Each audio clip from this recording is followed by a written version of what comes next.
নমস্কার, আমি ঝুম্পা আর আপনারা দেখছেন ঝুম্পার হেলথ টিপস। প্রথমেই আমি আপনাদের থেকে ক্ষমা চেয়ে নেব, কারণ আমি বিগত 6 মাস ধরে সময়ের অভাবে কোনো ভিডিও এই চ্যানেলে আপডেট করতে পারিনি এবং আপনারা আমাকে প্রতিনিয়ত যেভাবে সাপোর্ট করেছেন তার জন্য আপনাদেরকে অনেক অনেক ধন্যবাদ। আজ আমি যে টপিকটা নিয়ে আলোচনা করব সেটি হলো গর্ভধারণের জন্য যে নিয়মগুলো আমাদেরকে মেনে চলতে হবে।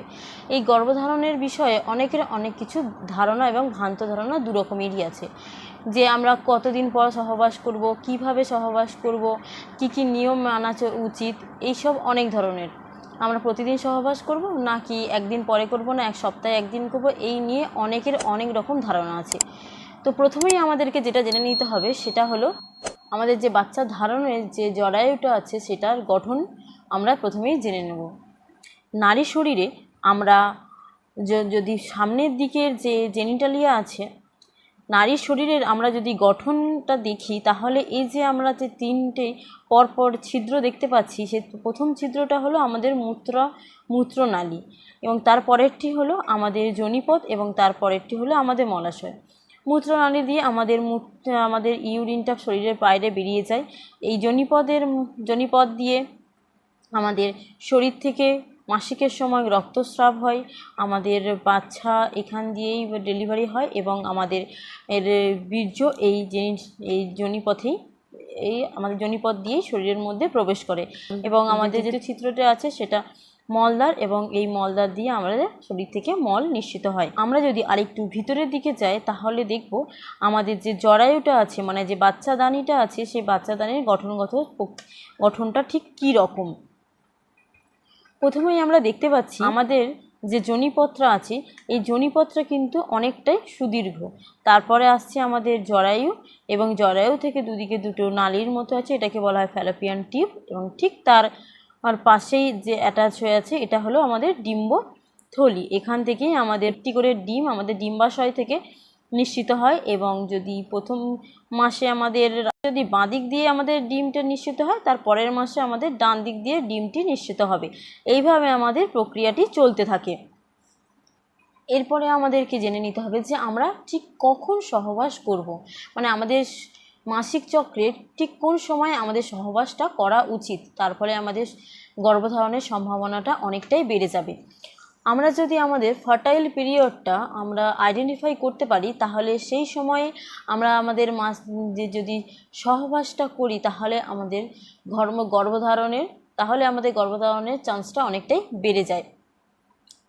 এই যে যখন আমাদের ফার্টাইল পিরিয়ডটা চলে তখন আমাদের শরীরও চায় যে আমাদের শরীরের মধ্যে শুক্রাণুটা ঠিকঠাকভাবে পৌঁছাক, এবং একটি নতুন প্রাণের জন্ম সেখান থেকে গঠিত হোক। এবং তার জন্য আমাদেরকে জেনে নিতে হবে যে আমাদের ফার্টাইল পিরিয়ডটা ঠিক কখন। তো সেইটা জানার জন্য আমাদের মাসিক যে চক্রটা সেটাকে আপনাদেরকে ঠিক নোট করতে হবে, এবং এই রিলেটেড আমার একটি ডিটেলস ভিডিও আমার চ্যানেলে আছে, আপনারা গিয়ে সেখানে দেখে নিতে পারেন। এরপরে আসি, অনেকেই সহবাসের সময় পিচ্ছিল করার জন্য থুতু বা অন্য ধরনের জেল ব্যবহার করে থাকেন। এর ক্ষেত্রে বলে রাখাই ভালো যে থুতু বা অন্য ধরনের জেল ব্যবহার করাটা কিন্তু একদমই স্বাস্থ্যগতভাবে বাচ্চা ধারণের ক্ষেত্রে একদম এফেক্টিভ নয়।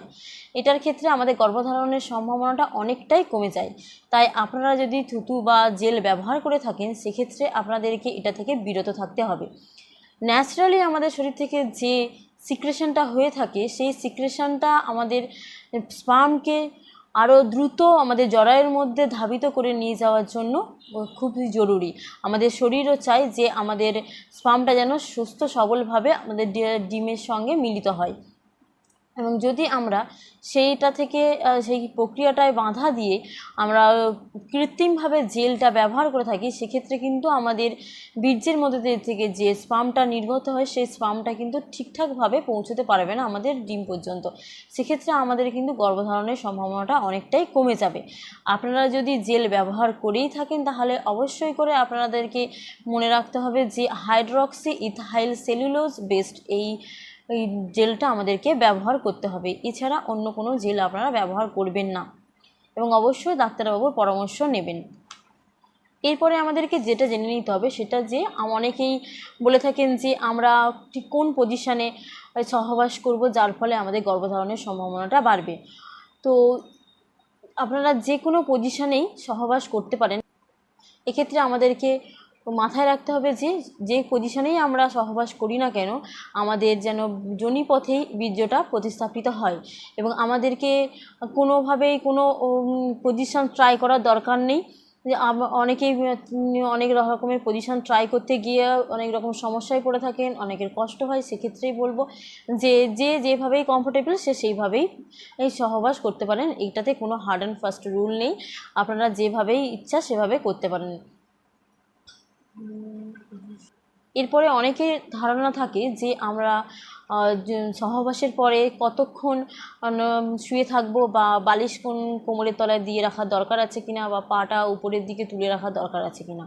তো যখনই আমাদের যোনিপথের মধ্যে যা আমাদের বীর্যটা এসে প্রতিস্থাপিত হবে তার ঠিক কয়েক সেকেন্ডের মধ্যেই কিন্তু সেটা আমাদের ইউট্রাসের দিকে ধাবিত হবে, এবং এটা কয়েক সেকেন্ডের মধ্যেই হয়ে থাকে। সেই জন্য কোনোভাবেই আমাদের অন্য কোনো পজিশনে থাকার দরকার নেই, বা কিছুক্ষণ শুয়ে থাকতে হবে, বা কোনো বালিশ টালিশ দেওয়ারও এখন দরকার নেই। আপনারা সহবাস করার পরেই সঙ্গে উঠে যেতে পারেন, এটাতে কোনো অসুবিধা হবে না। আর শুক্রাণুটা আমাদের যোনিপথ দিয়ে জরায়ুর মধ্যে দিয়ে ফ্যালোপিয়ান টিউবের ঠিক নিচে যে ডিম্বাশয় আছে সেখান থেকে যে ডিমটি নিঃসৃত হয় তার সঙ্গে মিলিত হয়ে ফার্টিলাইজেশনটা সম্পূর্ণ হয়ে থাকে। আরেকটি গুরুত্বপূর্ণ কোশ্চেন সেটা হচ্ছে যে আমরা কতদিন পর পর সহবাস করব, তার ফলে আমাদের গর্ভধারণের যে সম্ভাবনাটা বাড়বে। এর অনেক রিসার্চে দেখা গেছে যদি আপনি সপ্তাহের প্রতিদিন সহবাস করে থাকেন সেক্ষেত্রে আপনার গর্ভধারণের সম্ভাবনা থেকে থাকে সেক্ষেত্রে আপনার গর্ভধারণের সম্ভাবনা থেকে থাকে 37%। যদি আপনি একদিন পর পর সহবাস করে থাকেন সেক্ষেত্রে আপনার গর্ভধারণের সম্ভাবনা থেকে থাকে 33%, এবং যদি আপনি সপ্তাহের একদিন সহবাস করে থাকেন সেক্ষেত্রে আপনার গর্ভধারণের সম্ভাবনাটা এসে দাঁড়ায় 15%। তাই যদি ভেবে থাকেন যে প্রতিদিন সহবাস করলে বীর্যের কোয়ালিটিটা কমে যাবে, গর্ভধারণের সম্ভাবনা কমে যাবে, এটা কিন্তু একদমই ঠিক ধারণা নয়। আপনি প্রতিদিন সহবাস করতে পারেন। শুধু একটি কথা মাথায় রাখতে হবে, সেটি হলো আপনি ফার্টাইল পিরিয়ডে সহবাস করছেন কিনা। মাসিকের ফার্টাইল পিরিয়ডে সহবাস করলেই তার ক্ষেত্রে গর্ভধারণের সম্ভাবনাটা অনেকটাই বেড়ে যায়। আর গর্ভধারণের আগে আপনাদের কিছু কিছু কথা মাথায় রাখতে হবে, সেটা হলো আপনারা ফলিক অ্যাসিড খাবেন, ঠিকঠাকভাবে নিউট্রিশন নেবেন। এই রিলেটেডও আমার একটি ভিডিও আমার চ্যানেলে আছে, সেটাতে আপনারা গিয়ে দেখে নিতে পারেন যে আপনি গর্ভধারণের যদি প্ল্যানিং করে থাকেন সেক্ষেত্রে আপনার আগে থেকে কি কি সতর্কতা এবং কি কি কার্যকলাপ আপনার করা উচিত, সেক্ষেত্রে আপনার এতে সাহায্য হবে। ধন্যবাদ এতক্ষণ ধরে আপনারা আমার ভিডিওটি মনোযোগ সহকারে শোনার জন্য। যদি আমার ভিডিওটি আপনাদের এতটুকু উপকারে এসে থাকে তাহলে আমার ভিডিওটিতে একটি লাইক করবেন, চ্যানেলটি সাবস্ক্রাইব করে পাশে থাকা বেল আইকনটি প্রেস করে রাখবেন, যাতে সবার আগে আপনার কাছে আমার ভিডিও নোটিফিকেশানটি পৌঁছে যায়।